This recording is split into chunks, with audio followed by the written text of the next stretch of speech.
जय श्री राम। सिंह राशि के जातकों, बृहस्पति देव अब राशि बदलने वाले हैं। आगामी 2 जून से लेकर 31 अक्टूबर तक अब बृहस्पति ब्रह्मांड में उच्चस्थ अवस्था में गोचर करेंगे। आपकी राशि सिंह है।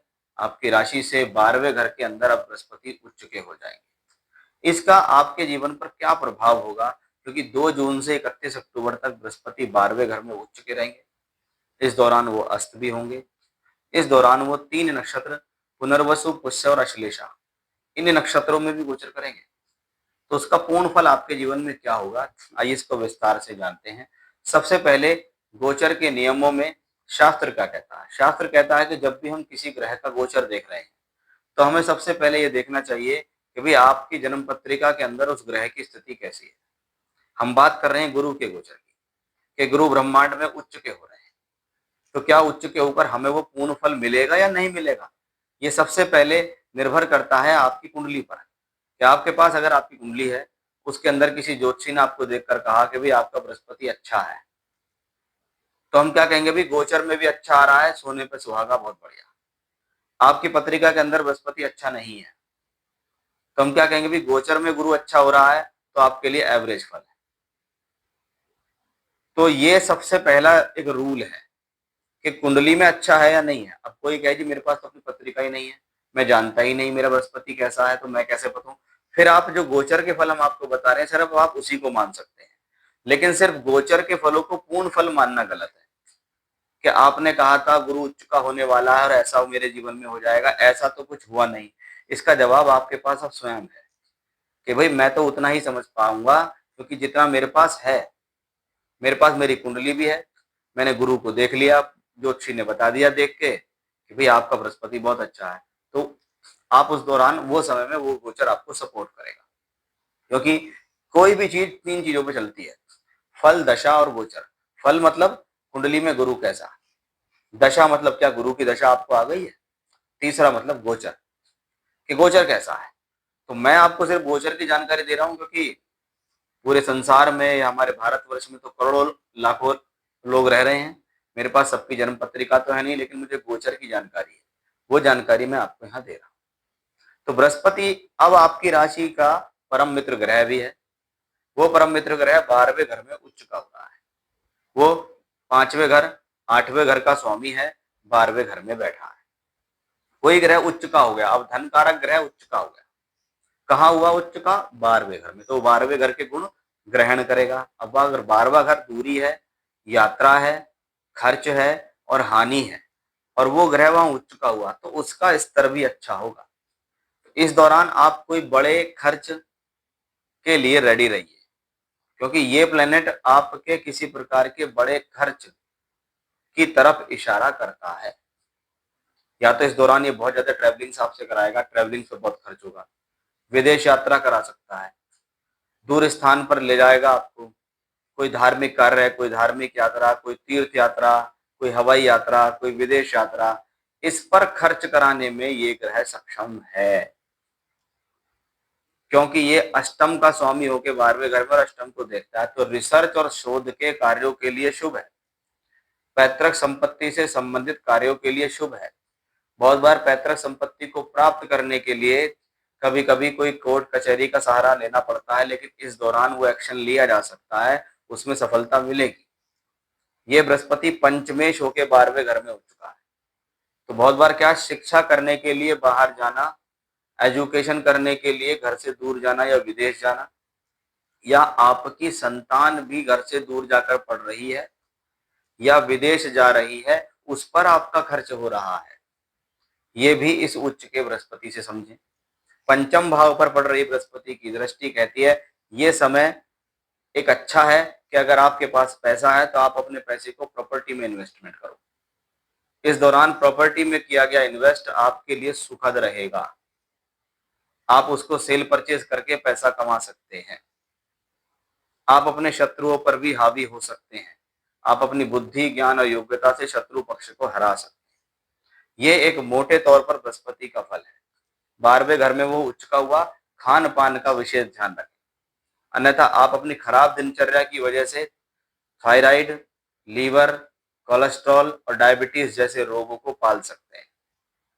इसलिए उस बात का ध्यान रखना है, क्योंकि वो ग्रह धन का कारक है, वो उच्च का हुआ है, तो इसका मतलब धन से संबंधित देने की स्थिति अच्छी है, लेकिन खर्च कराने की स्थिति भी थोड़ी स्पीडली आपके साथ वो रहती है। अब इस स्थिति को और आगे बढ़ाते हैं। देखिए, सबसे पहले 15 जुलाई से 12 अगस्त तक बृहस्पति अस्त रहेंगे। जब कोई ग्रह ब्रह्मांड में अच्छी अवस्था में चल रहा हो और अस्त हो जाए, तो उस दौरान जो अच्छे खासे वो फल दे रहा था, वो कुछ समय के लिए स्टॉप हो जाते हैं, रुक जाते हैं, धीमे हो जाते हैं, शांत हो जाते हैं, पूर्ण फल नहीं दे पाते हैं, आपको उसका वेट करना पड़ता है। तो अस्त होने के दौरान ऐसा होगा। अब आती है नक्षत्र की चर्या। अब 2 जून से लेकर सिर्फ 18 जून तक तो वो पुनर्वसु नक्षत्र में रहेंगे, तो शुरुआत हो गई। लेकिन पुष्य नक्षत्र में गुरु का पहला गोचर आप मान सकते हैं 18 जून से 19 अगस्त बृहस्पति रहेंगे, पुष्य नक्षत्र के अंदर गोचर करेंगे। अब पुष्य नक्षत्र का नाम सुनते ही आपके दिमाग में बात आती है कि पुष्य नक्षत्र तो शनि से संबंधित है। शनि से संबंधित नहीं है। जो व्यक्ति पुष्य नक्षत्र में पैदा होता है उसको शनि की दशा मिलती है, लेकिन पुष्य नक्षत्र के जो देवता हैं वो स्वयं बृहस्पति है, स्वयं गुरु हैं, स्वयं आचार्य हैं। इसलिए बृहस्पति को कर्क राशि में उच्च इसलिए ही कहा गया है, क्योंकि बृहस्पति मित्र गुरु मित्र चंद्रमा की राशि में उच्च के होते हैं, और वहां पर स्वयं उनका नक्षत्र भी है पुष्य नक्षत्र, जो कि 3 डिग्री 20 मिनट से 16 डिग्री 40 मिनट तक होता है। इसलिए बृहस्पति को वहां पर बैठना अच्छा लगा, इसलिए उन्होंने वहां पर उच्च की क्षमता पाई। इसीलिए इसको कहा जाता है कि बृहस्पति कर्क में उच्च का होता है। अब जब स्वयं बृहस्पति ग्रह उच्च के हैं और अपने ही नक्षत्र में उच्च के हो गए, क्योंकि उसके देवता बृहस्पति हैं, तो जो चीजें मैंने आपको बताई है उन सबके कारकत्वों में वृद्धि है। ये धन के लिए, कार्य क्षेत्र के लिए, नौकरी के लिए, लाभ के लिए, भाग्य के लिए, फाइनेंस के लिए पॉजिटिव है, क्योंकि पुष्य नक्षत्र पोषण करने वाला नक्षत्र है। ये कर्क राशि जल तत्व राशि में है, तो यह आध्यात्म, योगा, प्राणायाम, शोध के लिए बड़ा अच्छा है 12th हाउस में बैठ। उसके अलावा जो लोग डेयरी का काम कर रहे हैं, पशुपालन का काम कर रहे हैं, लिक्विडिटी का काम कर लिक्विड चीजों का काम कर रहे हैं, कृषि, राजनीति, प्रॉपर्टी, आध्यात्मिक गुरु, जल से जुड़े हुए कार्य, डॉक्टरी, नर्सिंग, ऐसे क्षेत्रों से जुड़कर अगर आप काम कर रहे हैं तो ये आपके लिए बहुत अच्छा है। ऐसे क्षेत्रों से जुड़कर व्यक्ति बहुत बार विदेश से संपर्क बनाकर कार्य कर लेता है, क्योंकि बार बार विदेश भी है, तो विदेश से जुड़कर कार्य की संभावना है, या ऐसे कामों से जुड़कर कार्य करेंगे तो आपके लिए शुभ हो जाता है, क्योंकि पुष्य नक्षत्र का इन चीजों पर अधिकार है। और जब बृहस्पति वहां पर हो तो पुष्य नक्षत्र पे बैठा हुआ जो अधिकार है वो आपके लिए बेहतर हो जाता है। तो वो एक अच्छा और बेहतर और शुभ लक्षण आपके जीवन में ये दिखाई देता है। अब उसके बाद बृहस्पति की यात्रा आगे चलती है। बृहस्पति आते हैं अश्लेषा नक्षत्र में। अब अश्लेषा नक्षत्र में पैदा हुआ व्यक्ति बुध की दशा में पैदा होता है, लेकिन अश्लेषा नक्षत्र के जो स्वामी है वो कौन है? शेषनाग, स्वयं वासुकी सर्प है। सर्प का मतलब सीधा कहाँ है? कहीं ना कहीं विष से भी है। अब गुरु राहु का योग आपने बहुत सुना होगा, गुरु राहु एक साथ हो तो गुरु चांडाल दोष है, क्योंकि राहु भी सर्प है, राहु में भी विष है। अब यहाँ गुरु अश्लेषा नक्षत्र में जाते हैं तो वो कहीं ना कहीं आपको टेंशनाइज करने की कोशिश करेंगे। आपके मन में लोभ लालच दे सकते हैं, आपके मन में स्वार्थ आ सकता है, आपके मन में ठगी की स्थिति आ सकती है। किस लिए? क्योंकि वो सर्प के नक्षत्र में गोचर करेंगे। लेकिन क्योंकि गुरु उच्च के हैं, ज्ञान के कारक हैं, बुद्ध भी इससे कहीं ना कहीं संबंधित है, तो ऐसी स्थिति में आपको अपनी बुद्धि का बड़ा ध्यान रखना है कि वो मुझे किसी भी तरीके से कंफ्यूज, भ्रमित नहीं होना। यहाँ पर वही चीज काम आएगी कि कुंडली का बृहस्पति अच्छा है तो इसका दुष्प्रभाव आप पर कम होगा। कुंडली का बृहस्पति अच्छा नहीं है तो आप इसके दुष्प्रभाव को ग्रहण करेंगे। आप लालची हो जाएंगे, आप लोभी हो जाएंगे, आप स्वार्थी हो जाएंगे, आप गलत तरीके से पैसा कमाने की कोशिश करेंगे, आप सोचेंगे भाई सिर्फ धन ही सब कुछ है।